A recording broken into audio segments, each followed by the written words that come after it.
Hello. आज का हमारा टॉपिक है कंज्यूमर प्रोटेक्शन एक्ट। कंज्यूमर कौन होता है? जो गुड्स को परचेज करता है फॉर कंसिडरेशन।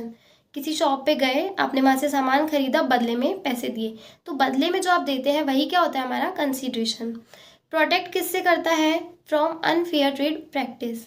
फॉर एग्जाम्पल, आप किसी शॉप पे गए, आपने वहाँ से सामान खरीदा, बदले में आपने पैसे दे दिए, पैसे आपने पूरे दे दिए, लेकिन दुकानदार या सेलर ने आपके साथ क्या किया? आपको खराब क्वालिटी का सामान दे दिया, क्वांटिटी कम दे दी और एक्सपायरी डेट का सामान दे दिया, तो कंज्यूमर के साथ गलत हुआ। इसी के लिए कंज्यूमर प्रोटेक्शन एक्ट आया, जो कंज्यूमर को प्रोटेक्ट करता है इन सब चीज़ों से।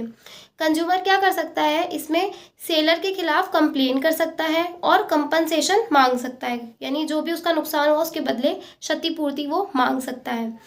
अभी कंज्यूमर प्रोटेक्शन एक्ट 2019 है। इससे पहले कंज्यूमर प्रोटेक्शन एक्ट 1986 था, जो 24 दिसंबर 1986 को लागू हुआ था। तो अब ये 2019 क्यों आया है? क्योंकि टाइम के साथ साथ कुछ चीज़ें चेंज होती गई। पहले कंज्यूमर कौन होता था? जो शॉप पे गया, वहाँ से सामान लेके आया और बदले में पैसे दे दिए।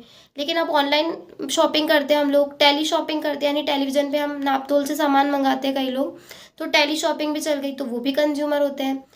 पहले क्या होता था कि फॉर एग्जाम्पल मैं राजस्थान में रहती हूँ अभी, अब मैं किसी और स्टेट में जाके कुछ सामान खरीद के लाई, अब वो सामान खराब निकल गया, मुझे कंप्लेन करनी है, तो उसके लिए मुझे क्या करना पड़ेगा? जिस स्टेट में मैंने सामान खरीदा है उसी स्टेट में जाके मुझे कंप्लेन करनी पड़ेगी।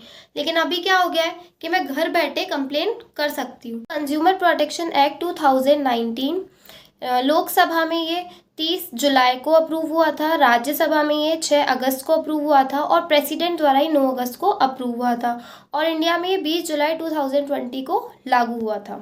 इस एक्ट में 3 चीज़ें आती है: डिस्ट्रिक्ट फोरम, स्टेट कमीशन और नेशनल कमीशन। डिस्ट्रिक्ट फोरम हर एक डिस्ट्रिक्ट में होती है, जो स्टेट गवर्नमेंट द्वारा बनाई जाती है। स्टेट कमीशन हर एक स्टेट में होता है, और नेशनल कमीशन जो होता है वो सुप्रीम कोर्ट का रिटायर्ड जो जज होता है वो चलाता है। अब इसमें क्या होता है कि अगर कंज्यूमर की गुड्स की वैल्यू 1 करोड़ तक है तो वो डिस्ट्रिक्ट फोरम के पास जाके कंप्लेन करेगा।